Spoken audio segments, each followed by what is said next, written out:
ça fait 4 ans qu'il porte la même paire de chaussures, regardez. 4 ans. Nienani, ça s'appelle Nienani.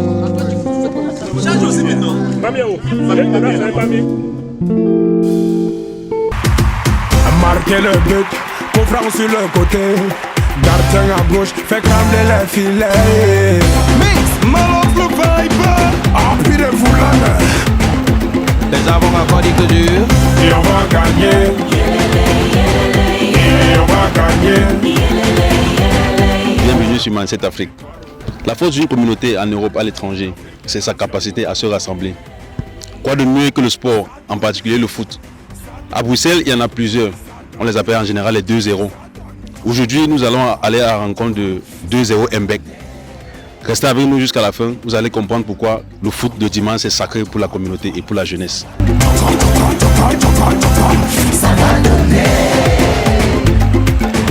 Toujours même quoi? Bonjour Mbami Modeste, oui. Comme l'ancien international camerounais. Nous sommes aujourd'hui à Mbek et enfin voilà, pour notre première question, on voulait demander pourquoi déjà le nom de Mbek alors qu'on joue à Ever. C'est quoi l'histoire? Donc je vais commencer par me représenter parce que Mbami Modeste c'est pas mon nom. Ah, okay. C'est un nom d'emprunt. Mon nom est Romuald. Et Mbami Modeste c'est juste un nom d'emprunt que j'ai eu. Voilà, je ne sais pas, je pense pas que c'est pas mes prestations footballistiques parce que je ne veux pas Mbami Modeste. Donc Mbek c'est un quartier de Bruxelles.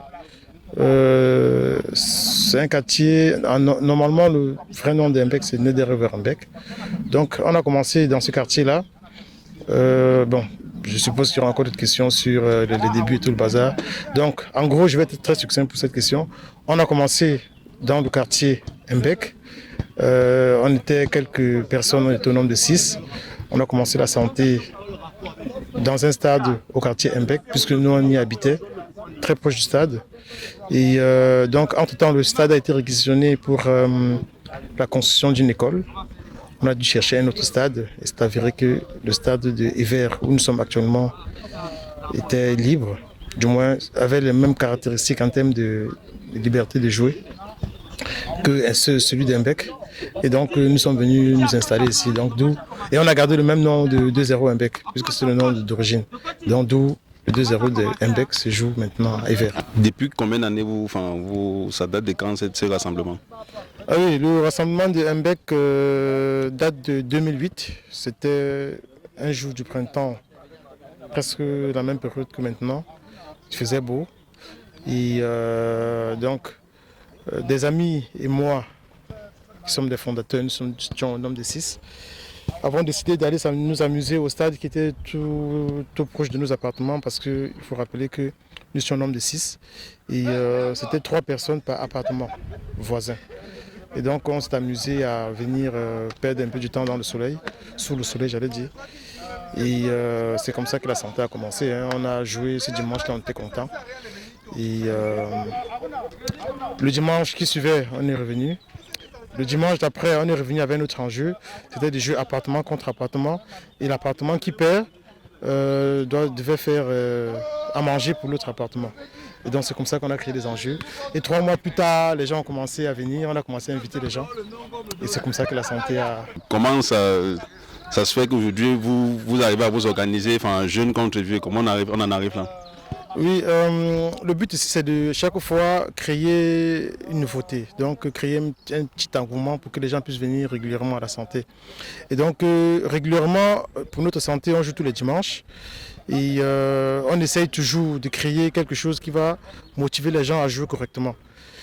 Et donc le jeune vieux, c'est en réalité une organisation qu'on a eue entre les anciens et les plus âgés et les nouveaux et les moins âgés.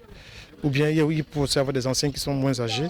Donc en réalité ici les jeunes, on dit jeunes lorsqu'on a, on va dire moins de 35 ans et vieux lorsqu'on a plus de 35 ans. Et je rappelle qu'ici la plupart des gens, je ne pense pas qu'il y ait quelqu'un qui a déjà 40 ans.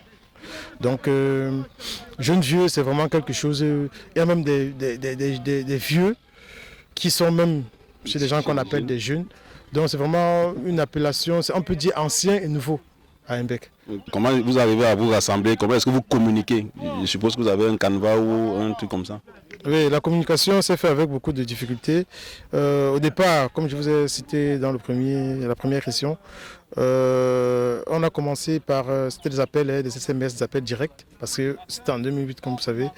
Et donc, on n'avait pas encore les canaux de communication comme maintenant, c'est-à-dire les réseaux sociaux. C'était un peu difficile de réunir les gens. Mais le bouche à oreille fonctionnait plutôt bien. Et après, on a créé un groupe Facebook, c'était aux alentours des années 2012-2013. On a créé un groupe Facebook qui marchait pas mal aussi, mais c'était toujours difficile parce qu'on n'avait pas encore des forfaits téléphoniques, Internet comme maintenant. Et donc il fallait que quelqu'un soit chez lui, il regarde son Wi-Fi, dans son ordinateur, les annonces faites sur le groupe Facebook. Le groupe Facebook, pour rappel, c'est toujours 2.0 MPEG, qui fonctionne toujours mais qui n'est plus très actif. Et donc en novembre 2017, pour être précis, on a créé un groupe WhatsApp qui fonctionne très bien. Et donc c'est par où tous nos communiqués passent et on réussit à se mobiliser à travers ce canal-là. Comment se déroulent les séances, les journées de foot? Donc en ce qui concerne le rassemblement, c'est par communiqué. Bon, au préalable, on sait déjà qu'on se réunit le dimanche, sauf exception. Donc lorsqu'il y a une exception, on communique et c'est moi qui en général m'occupe de la communication. Donc on communique, on essaie de communiquer quelques jours, quelques semaines à l'avance lorsqu'il y a un truc spécial. Et donc les gens connaissent à peu près l'heure. Bon, vous savez, nous sommes en milieu camerounais, c'est un peu difficile de mobiliser les gens à une certaine heure précise. Mais la particularité de notre santé, c'est qu'on laisse certains points de l'organisation en désordre. Mais c'est fait exprès, c'est ça qui fait le charme de notre santé. Parce que lorsque c'est trop réglementé, ça fait même fuir des gens. Et c'est pour cela que notre santé a duré jusqu'à aujourd'hui. Ça fait 14 ans que nous sommes là. Nous sommes toujours aussi bien mobilisés. Et donc on a laissé certains points de désordre exprès pour que les gens se sentent libres. Parce que vous savez, même du point de vue chimique, on dit le désordre crée la spontanéité. Et donc lorsqu'il y a du désordre, les gens sont un peu plus spontanés. Donc quand on dit désordre, ce n'est pas la pagaille, hein. C'est juste des points où il n'y a pas de règles précises. Mais en ce qui concerne d'autres points, sûrement, on va évoquer au long de l'interview, il y a un ordre bien précis. Et voilà, donc c'est comme ça qu'on se mobilise.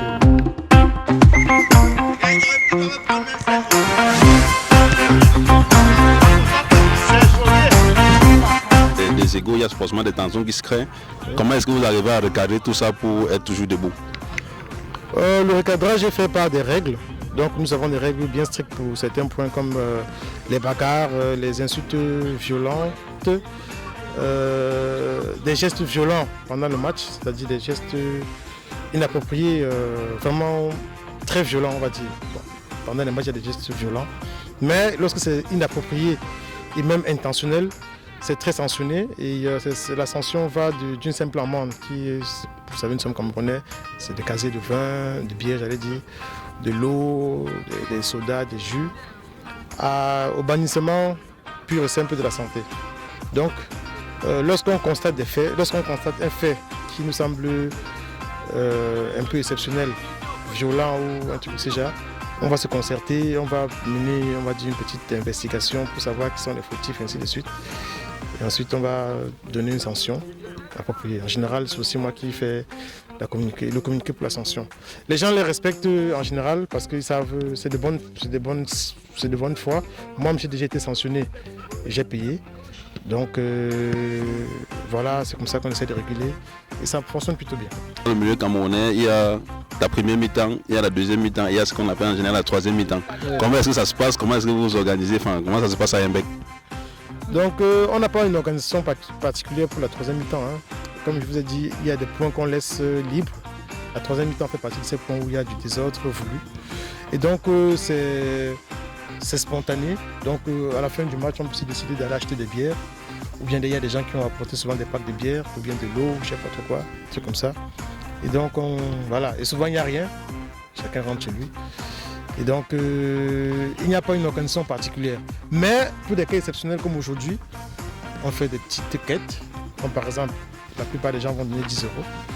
Moi, par exemple, aujourd'hui, j'ai apporté des packs de bière. D'autres vont préférer donner de l'argent pour qu'on achète des bières. Une personne a apporté ce qu'on appelle le pain viande.